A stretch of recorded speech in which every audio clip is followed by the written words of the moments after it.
Welcome to the Self-Publishing School podcast.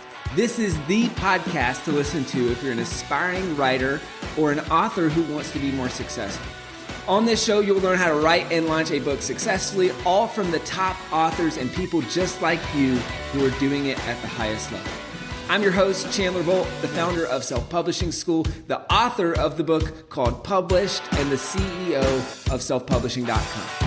For free training on how to publish a book that sells 10,000 copies, go to selfpublishing.com/free training. Hey, Chandler Bolt here, and joining me today is Gabrielle Stone. Gabrielle is no stranger to the world of entertainment. She grew up on set with her legendary mom, Dee Wallace. You may know her from Kuho or E.T. She's also the host of the FML Talk podcast and the author of multiple books, including Eat, Pray, #FML, and The Ridiculous Misadventures of a Single Girl, among other books. This is going to be a fun one.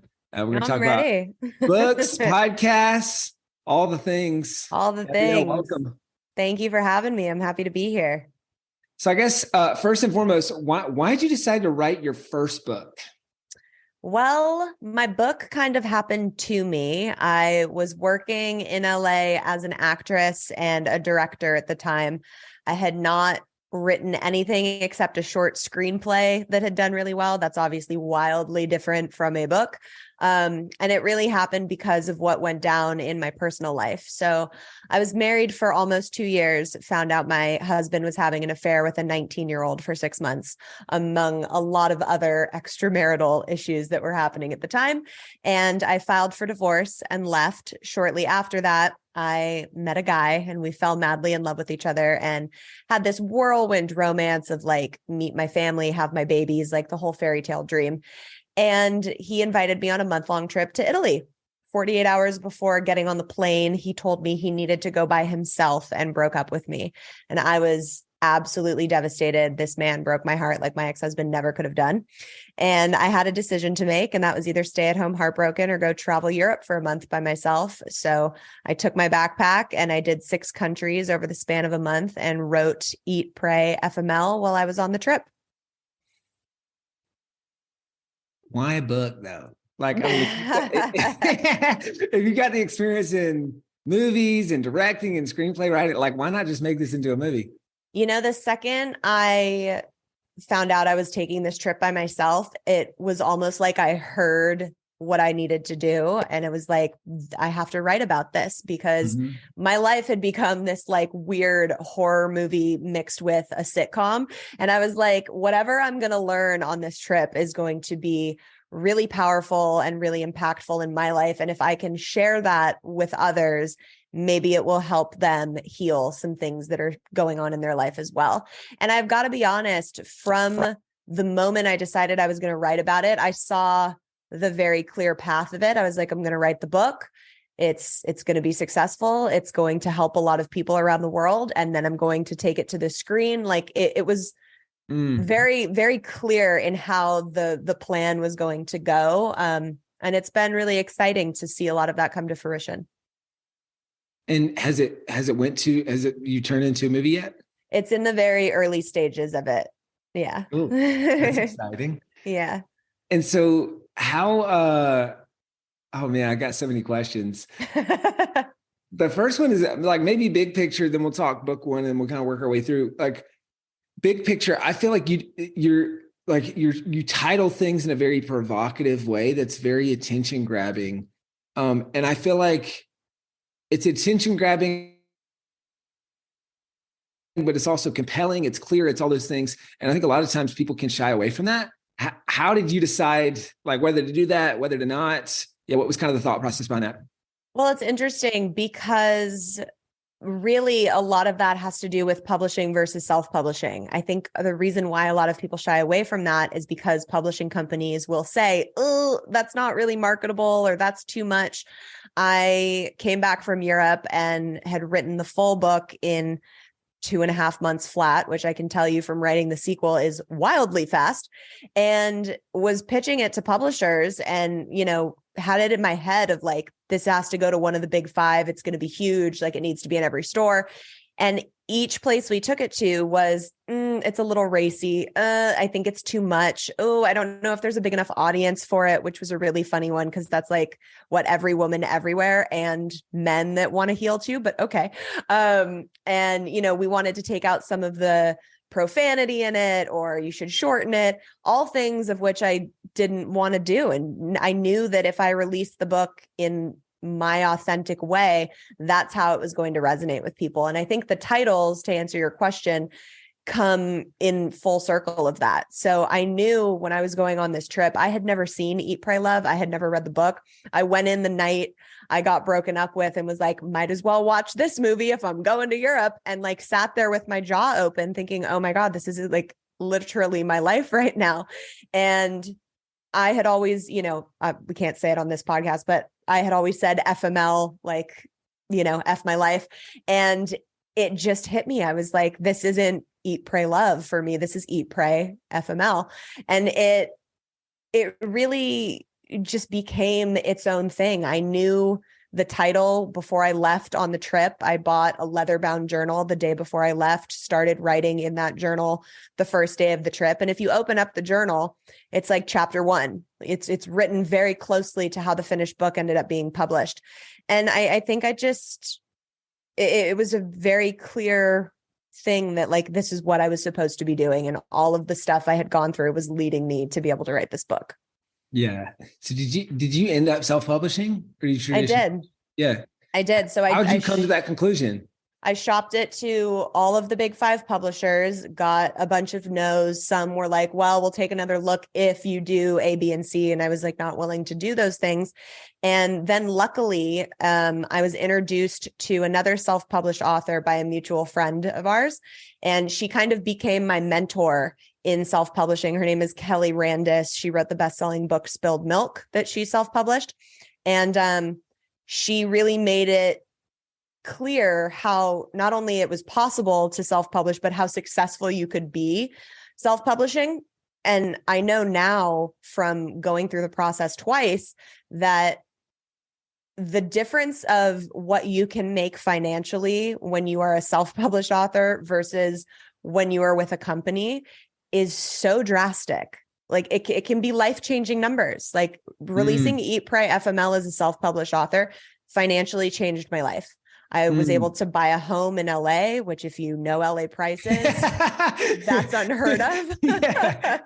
And it really, it gave me so much more control over the process. I got to shoot my own cover. I got to decide when the book was going to be released. And I think what people don't realize about publishing companies is that unless you're Chelsea Handler or one of the Bachelorettes or like someone with a notable name, they're not going to put marketing money behind you. They'll, pay for an editor and put your book on a shelf. But then, people have to walk into that store, look at all the thousands of books, have their eye caught to yours, and then decide to like pick it up, see if they want it, and then buy it. That's a long process to go through in hopes that someone's going to buy it. So they still expect you to do all of the marketing for your own book. And I'm like, why on earth would I be paying someone so much of my sales if I have to do all the footwork anyways to make it successful? It didn't make any sense to me. Preach. I completely agree with that. It's like, first off, unless you have a massive audience, they're not going to give you an advance. Right. And especially not an advance that's going to make it make sense. And if you can sell, like you've sold this book, it's certainly not going to be more than you make. Interesting quote. There's a guy named Michael Hyatt. I don't know if you know of him. He's a mentor and advisor of mine. He used to run a company, one of the publishing companies, Thomas Nelson. He said, I thought this was kind of interesting. It's like, all right, if you take out a loan for $1 million, you work for the bank. If you take out a loan for $100 million, the bank works for you. Right. And kind of the similarity in publishing. Like if you get a, small, middle-sized deal, you work for the publisher. Yeah. If you have a big enough audience that you get a massive book deal, well, then they actually work for you. Right. Because they're like, hey, we got to make our money back. So like, we got to get them in this book. Absolutely. And it's like, with the advance, because I took a deal on my first audiobook for Eat, Pray, FML because I had no idea what I was doing. I was like, I know nothing about doing an audiobook and producing it. So I took a deal for that and I got a small advance, which is like unheard of for a first-time author, but the book was doing well already. And I did the audiobook with them. Let me tell you, I did my second book, the sequel, The Ridiculous Misadventures of a Single Girl. I did that audiobook independently. Cost me $3,000 to do the whole process, to go into a professional studio, work with an audio engineer, do the entire book. It was longer than the first book. $3,000. I made that back and then some in the first week that sequel came out. The checks I get for Eat, Pray, FML for the audiobook are so incredibly disturbing when you're like, cool, you did really well this month. The book netted like $74,000. Here's a check for $7,000. And you're like, I'm sorry, what? Like, it's astronomical how much of a percentage they're taking. The audiobook that I did on my own, it brings in more money than the first one does, simply because I'm not paying royalties on it. Mm-hmm. Mm-hmm. That's really interesting. So, I mean, I would assume if you were going back to do it, you would self-publish the audiobook as well on the first book. 100%. I mean, to be fair, it's very daunting to go and do that on your own. Before you really like do the research and like figure out how possible it is. But yeah, when that contract's up, I'll definitely be going in to re-record it myself. Yeah. Oh, interesting. So you sold limited audiobook, right? So that's a time-bound contract? Yeah, I believe it. I might be speaking out of turn right now, but I believe it's 7 years from when they initially published it. And I actually recently, there were things in the book. This is another great thing of self-publishing, that I wanted to change, like a few, words that weren't sitting right with people. I wanted to like take a paragraph out. I also wanted to like add in the end of the book, like, hey, you can read what happened after Europe in the sequel, and kind of plug that. And it's easy on when you're self-publishing, you can just like do it on your Word doc and re-upload it to KDP, and then it publishes on Amazon.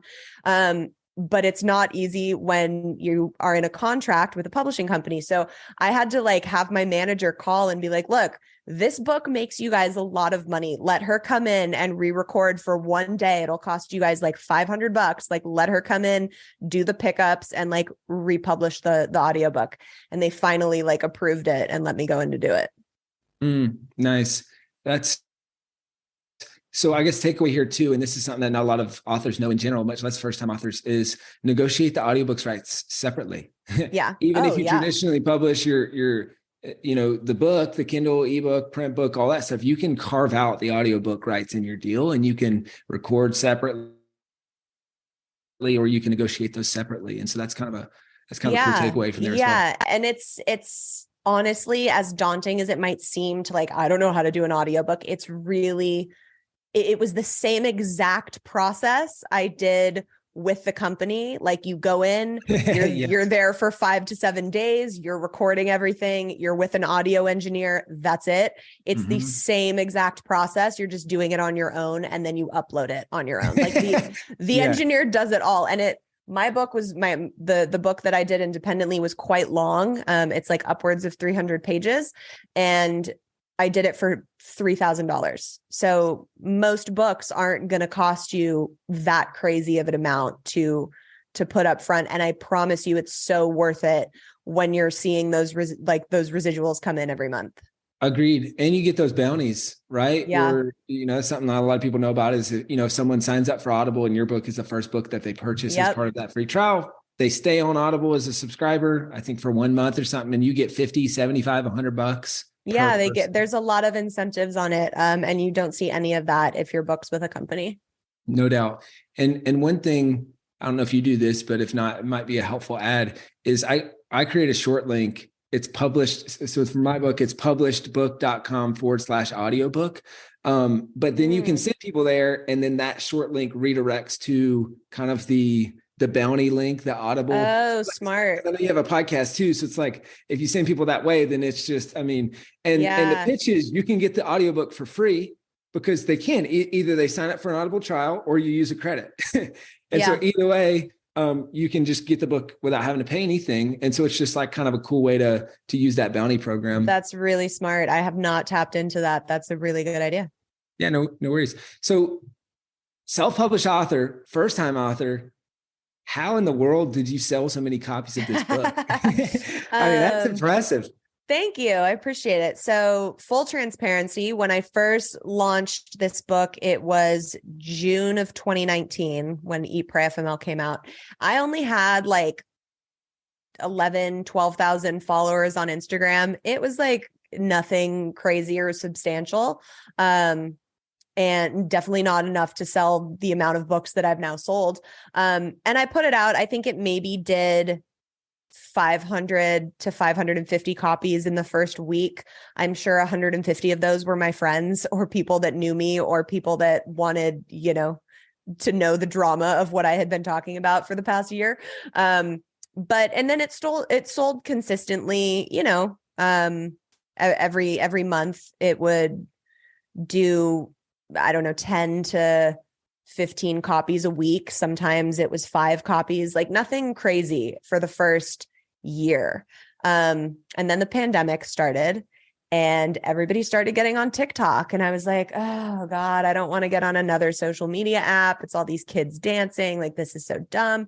And then the pandemic kept going and I was really bored. So I downloaded TikTok for purely entertainment purposes to watch all these videos because there's some really great content on there. And my mentor, who I had mentioned, was on TikTok talking about her book and selling like crazy because her book was going, or all these videos she was doing were going viral.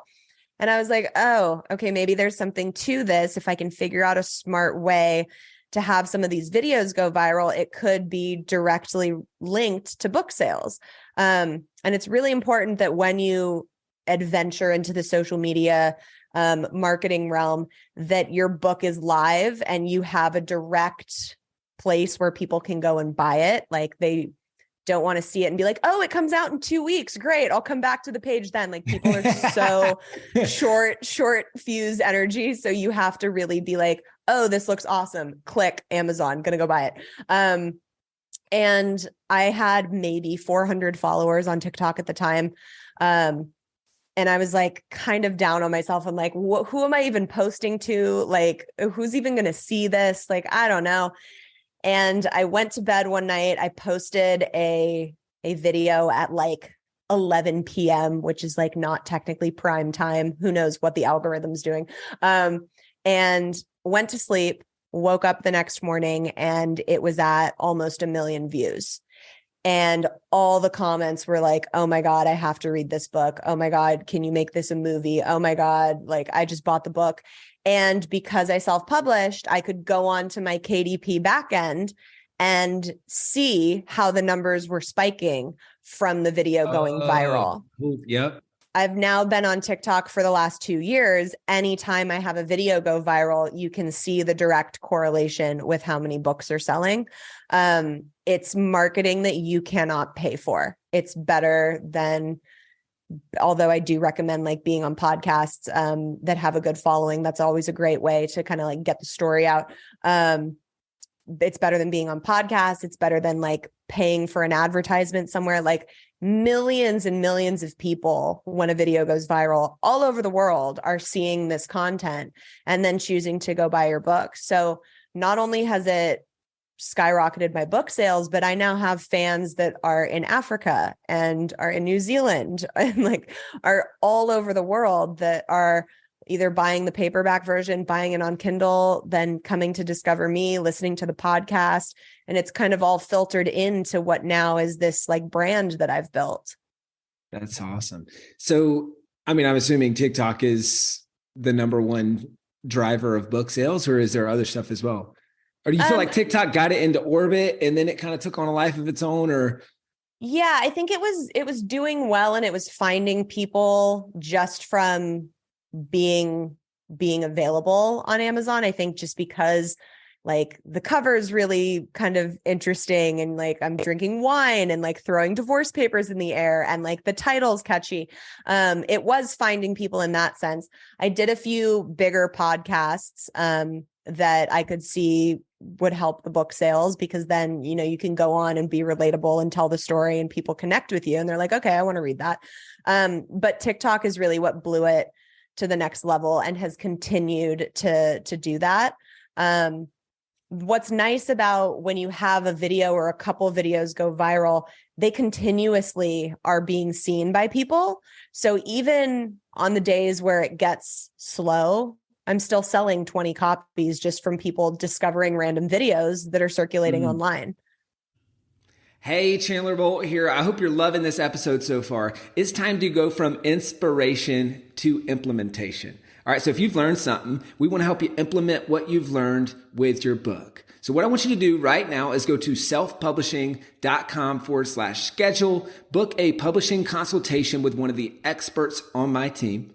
We'll talk about your goals for your book, your dreams, your challenges, your next steps, and we'll start putting together a plan.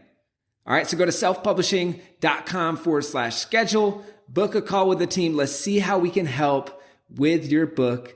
It's time to implement. So let's break down some of the TikTok stuff. I guess first off, do you think that's topical? Like, what do to you your mean? book? Like, do you think the fact that TikTok has done so well is because it's relatable? Basically, like, asking the question that a lot of people watching this or listening to this might be thinking, is like, do I even have a chance? Right. So look, I've book talk on TikTok. There's a whole section of book talk. It's huge. It's brought back books that were released 10 years ago that are now like topping bestseller lists because of TikTok. So I've seen really creative ways where authors will go on and they'll pretend that they're talking about their real life. And they're like, so story time, I want to tell you about the time that like da-da-da-da-da, and they go into this whole crazy thing, but it's really the summary of their book. And at the end, they're like, so this didn't really happen to me, but you can read about it in da-da-da-da-da. Now, those will find the audience of readers who are book people and will vibe with that. What's been special about my content is it finds readers, but it also finds people that relate to just my story. I have so many readers that DM me and they're like, I have not read a book since high school and I read this in 2 days. So it reaches people and it's making people buy it that aren't readers, which is really important. And that's because the way I put out my videos, I always make the book an afterthought. So most of my videos are like, the synopsis of my story in some way or some form of that, and really hooking people into, oh my God, her husband cheated on her with a 19-year-old. Wait, and then she met this guy and then she went to Europe. And then the afterthought is, oh, and I wrote a book about it. Sometimes I won't even say the name of the book in the video because then it makes it feel like I'm trying to sell you something. And then people will go to the comments and be like, wait, what's the book called? And then you answer there, or other people will start to chime in and answer. So it's like a smart way of marketing it to be relatable and interesting and hook people, but not make them feel like, hey, I'm here to sell you something. Please buy this. Yeah, that makes sense. And so now there's like, you got kind of like a nonfiction example, which is your example, and then the fiction example, which is the, hey, this crazy story happened, and oh wait, that's not me. That's actually my book. You can read it, check out the book, kind of thing. Totally. What is there any rhyme or reason to, or kind of like a process for making a video that's has a high likelihood of being more successful on TikTok or going viral? God, I wish I could answer that. It's like the question that everybody is continuously answering, including creators that are on the app. They're like, what makes a video go viral? Why is this one successful versus this one? I have no idea. However, I will tell you that on my page specifically, now, when you have a video that goes viral, you're automatically now in a niche. And that can be a blessing or a curse. If you posted a video about this is how I chop lettuce, and now everybody on your page only wants to see how you do things with lettuce, that's not great if you're trying to sell a book. So I got really lucky in the sense that when my first video went viral, it was about my story, about the divorce, about the Europe trip, about the book. And so now anything that's under that umbrella on my page usually does pretty well. Does that mean it's going to blow up and get millions and millions of views? No. But if I post something about my dogs, people are like, cool. It'll rack up some views, but not really that much. The second I start a video and say, so my husband cheated on me, it's automatically going to do better. So once you figure out what your niche is, that's kind of what you need to stick into. And you just have to be very careful that the first kind of like the content that you're putting out at first is somewhere in where you're wanting it to be. That makes sense. And so do you have kind of like 3 to 5 best practices that you try to nail with any video? I mean, I'm sure it's probably second nature now because you've been creating videos on the platform for years, but are there any kind of best practices for people who are, they haven't done it before? I would say find other creators that are in your wheelhouse of what you're trying to do. So like if you're an author that wrote something nonfiction, come look at my videos on my page, go to my mentor's page, Kale Randis, some of her older stuff where she was really posting about the book. Go to people's pages that have been successful in what you're trying to do or what you're trying to market. And for lack of better terms, copy those videos, like not obviously exactly, but take that idea and be like, how can I repurpose this into something that's related to my book or to my product or whatever you're trying to sell? And it really is like, that's what TikTok is finding trends, being able to like copy them and make them your own. Most of the videos that I've had go super viral were to stupid trends. So like the one that went the most viral, I think is like upwards of 65 million. And that's on TikTok. Like it did like 100 million on Instagram as well across like different pages. And it was literally a 15-second video of me in sweatpants in my backyard with my dog dancing, doing this stupid dance that was like one of the trends that was going around. But on the top of it, I wrote a little snippet of my story. Like my husband had an affair with a 19-year-old. He would, bring her over to our house, like some of the facts of the situation. I found out that he was telling her his name was Daniel. I filed for divorce. I wrote a book. I named his character Daniel. That's the video. Like that's it. And it blew up and it sold a lot of books. And I didn't even mention the name of the book in the video. So it didn't feel like I was like, hey, I've got this book. Do you guys want to read it? It was like, here's my crazy story. Oh, also I wrote a book about it. That's like, I think the sweet spot to try and hit. And so I was going to ask you about how do you create a video that actually sells books, but you've kind of touched on that and answered that. It's just like, it seems like it's making it somewhat related to the book, but not so in your face that it's like, okay, this is a sales pitch for the book. Yeah, you make it kind of like an afterthought. You want it to, people also, I say this lovingly, people are dumb. So you don't want it to be too unobvious because there's still people that'll comment on videos where the name is in the book and they're like, what's the name of the book? And I'm like, it's literally in the video and you can click my profile and it says author of, but it's fine. So yeah, I would say make it an afterthought and really like the most important part of doing promotional marketing TikTok videos is to hook someone in the first few seconds because that attention span, people are just on there scrolling and scrolling and scrolling. So you want to have them hooked in the first sentence or the first thing you say or the first thing they read on screen. That's really going to keep them there. That's good. And backtracking just a little bit for people who don't know what is Book Talk? Book Talk is a section on TikTok. But you can go to TikTok and search Book Talk and it'll bring up all of these videos where people hashtag Book Talk or have anything to do with books on Book Talk or on TikTok. And it's done incredible things for writers, again, from people that published years and years and years ago that probably thought their book was like, all right. I mean, even my mentor, she released that book, I think now like 8 or 9 years ago. And like, it's always done well, but like 2020 was insane for her because of TikTok. And do you use the hashtag or tap into Book Talk on all your videos, some of your videos, none of your videos? And this is my personal thing. Everyone's always trying to figure out what the algorithm's doing. Like, why do videos go viral? Should you use this hashtag? Like when TikTok first came out, everyone was like hashtagging For You page, but like that didn't put your video on people's For You page.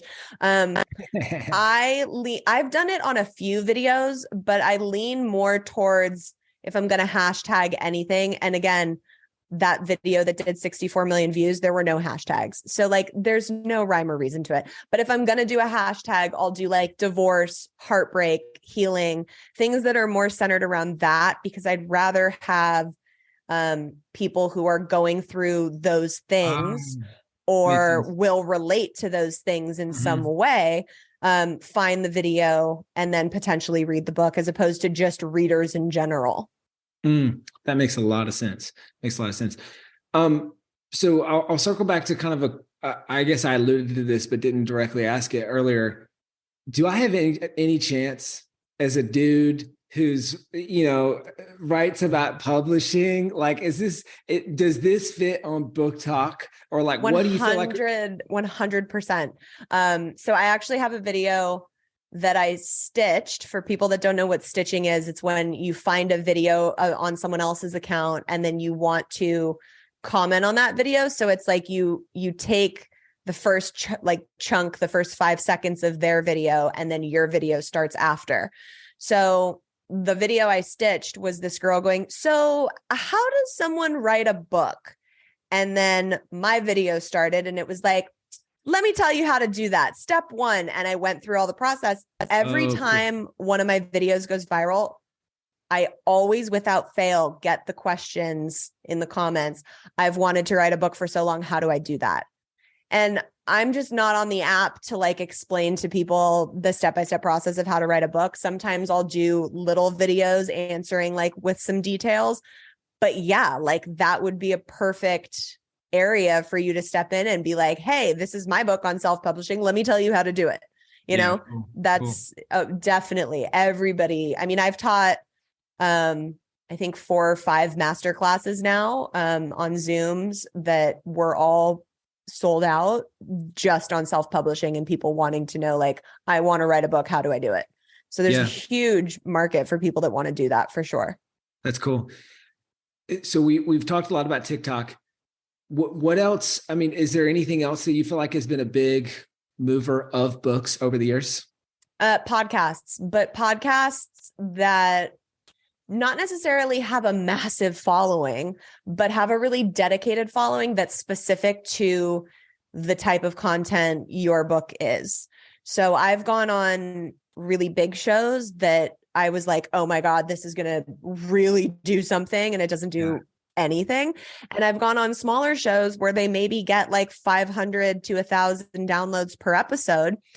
And a good percentage of those people go and buy books because it's specific to what we're talking about on the show. Like, if the show is centered around cheating or divorce or heartbreak or healing or self-love, like any of those. So I would say finding podcasts that are really specific to the content you're writing about and the people that you're trying to attract. But that being said, like it's really, if you can go on any type of medium and connect with people. So podcasts, TikTok, Instagram stories, like whatever it is, radio interviews, and you're able to have an authentic conversation with people and really be like, "Look, this is who I am. This is what I've learned. And like, this is why you'll get something out of reading this book." I think a lot of times, not only authors, anyone that's selling something has this weird kind of, "Ooh, I don't want to like sell too much. Like, I don't want to be like, 'Hey, you should really buy this.'" I have learned, and I think it's been really beneficial to me, to let that go. Because I know when I make these dumb videos that go viral on TikTok that sell a ton of books, I don't feel bad because A, it's supporting me in my life, but B, anyone that reads this book is going to go on this great journey with me, have a lot of fun, heal, and it's probably going to change their life. So yeah, I'll happily be like, selling myself out on the internet. If people are healing and I'm getting the DMs every day about like, this book changed my life, thank you so much for writing it. Absolutely. Like I'll continue to go on and sell my soul. Like, why not? Yeah. Well, and when you believe in your product and specifically with the book, it's like, if you believe that it's going to make people's lives better, well, sales is service. Yeah. It is your moral obligation to do everything that you can to get them to buy the book. It literally exactly that. Yeah. What I love about hearing the story of your book is, I talk about this concept of like the Lamborghini Launch versus the Toyota Camry book. And it's like everyone's focused with the Lamborghini Launch, right? It's fast, it's sexy, shoo. But then it's gone. You use all this fuel. People focus on launch week and not launch year or on the long-term success of the book. And I think it's very interesting. I mean, Hal Elrod, who's been a big promoter of us and, super successful self-published author like you, book called The Miracle Morning, same story, right? It's about the sales in month 3, in year 2, in building a Toyota Camry. Just going and going and going. Absolutely. And I think it's really important for authors to also remember there's no expiration date on your book. Like I've had people in my life be like, okay, it's going so great right now. And like, you're killing it. But like, what about 2 years from now? What about 5 years from now? And my answer to them is like, what about it? Like, you think there's not going to be new people that continually discover the book, or all the people that are like 16, 17, 18 that are now 25 aren't going to like be going through some stuff and want to now read this? Like, it's there for life. Like, as far as I'm concerned, when I have kids one day, like that book and those residuals will be continuously helping them out once I'm gone. Like, there's no expiration date on it. So I think launch week is like, do you want to sell books? Sure. But like, is it the end all be all? Absolutely not. My stuff didn't become super successful until a year in.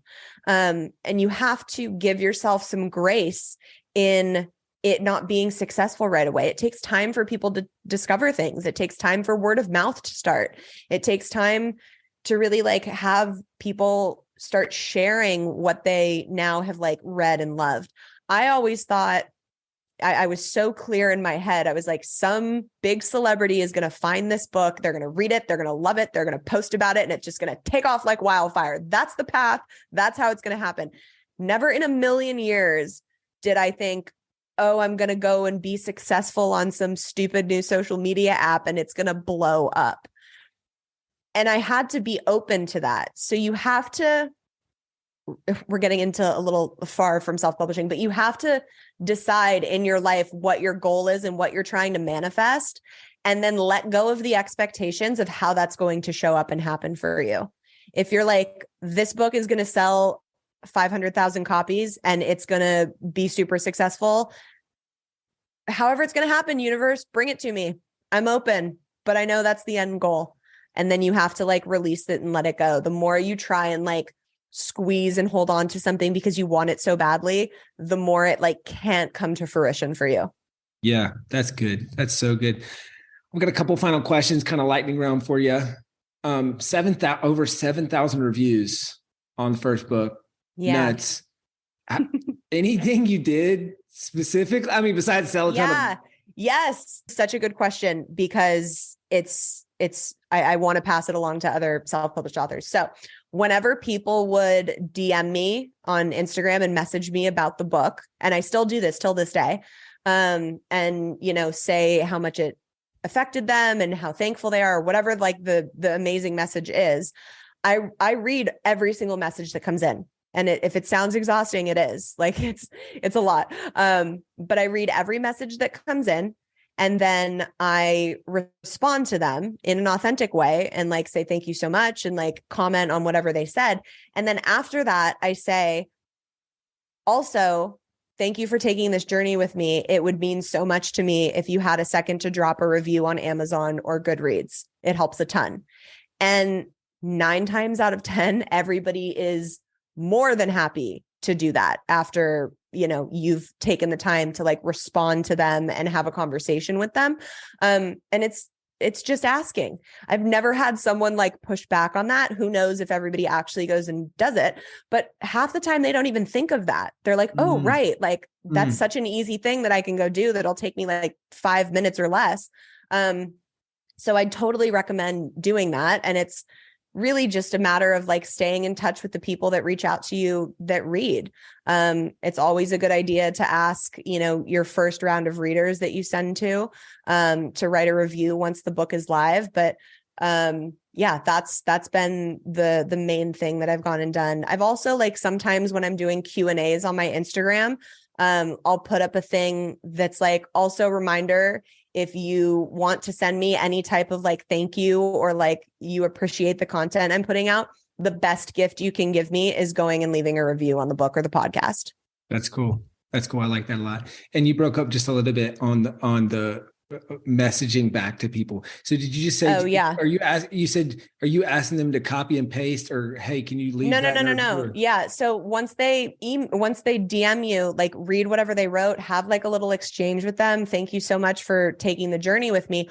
Also, I would really appreciate if you had like 5 minutes to go drop a review on Amazon or Goodreads. It really helps a ton.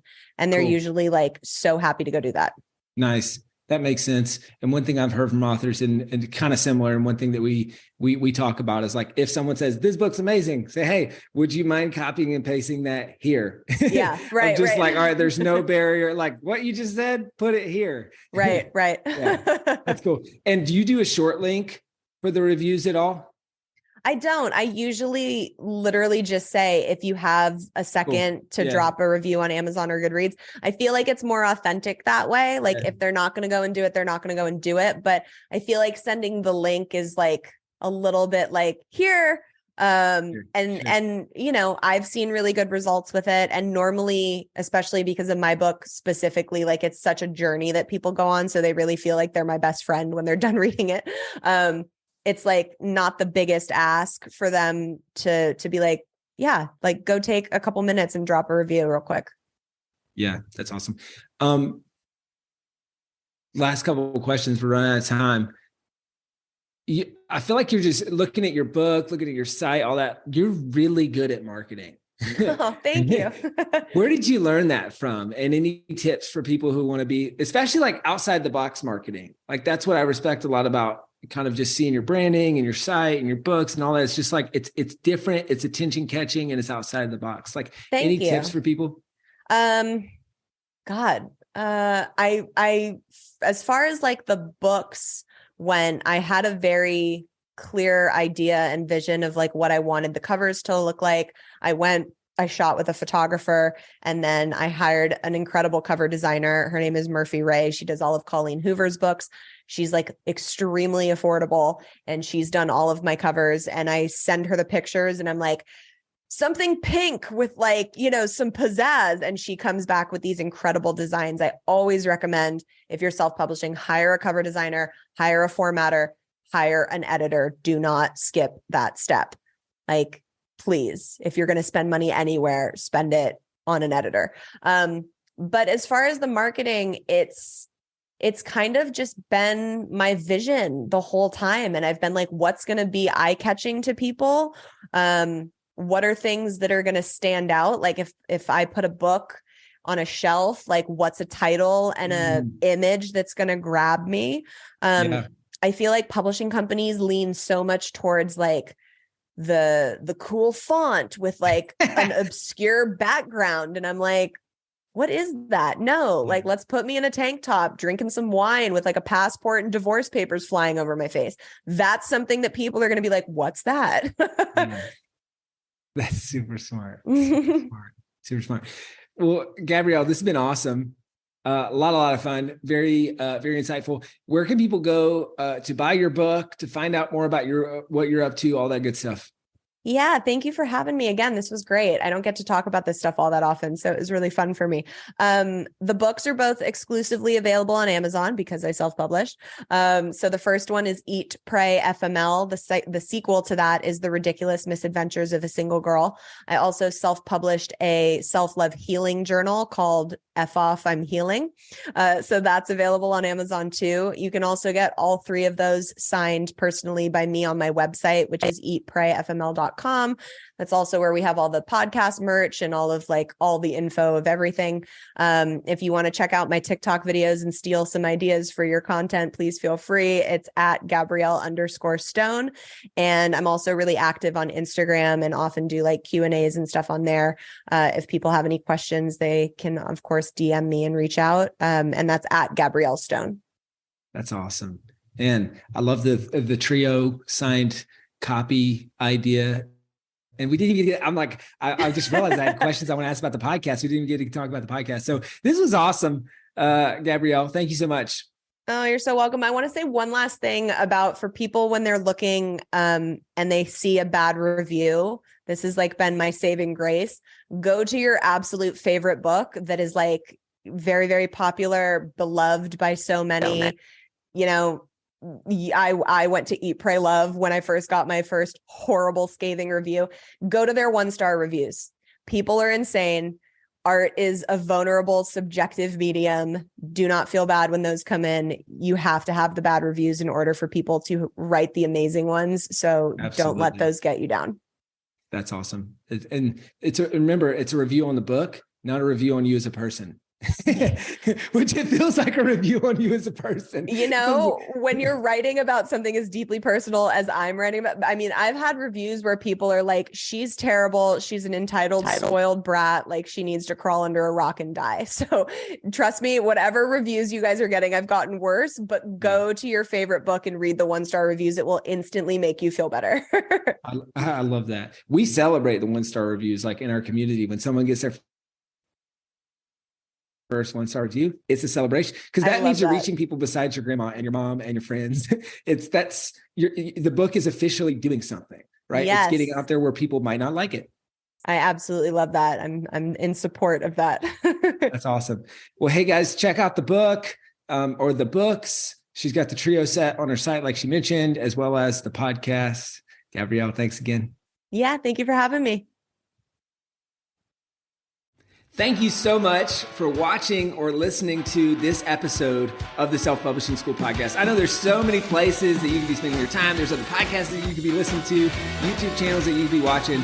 So thank you so much. It means the world. Now, I want you to do 3 things right now if you found this episode helpful. All right, number 1, I don't know if you know this, but we've got a YouTube channel. It's a companion channel to this podcast. All the video versions of the episode are on the YouTube channel. So number 1, subscribe to the YouTube channel. Number 2, if you're listening to this podcast wherever, whether this is Spotify, Apple Podcasts, number 2, I want you to subscribe to this podcast right now so you don't miss a future episode. And then number 3, this is probably the most important, leave a review on the podcast. All right, reviews are super important and help this podcast get discovered by other people. So number 3, leave a review on the podcast. Thank you so much. I'll see you in the next episode. If you're on the fence about scheduling a publishing consultation call with my team, maybe you're not quite ready for that, I've got some free training that I think will be really helpful for you.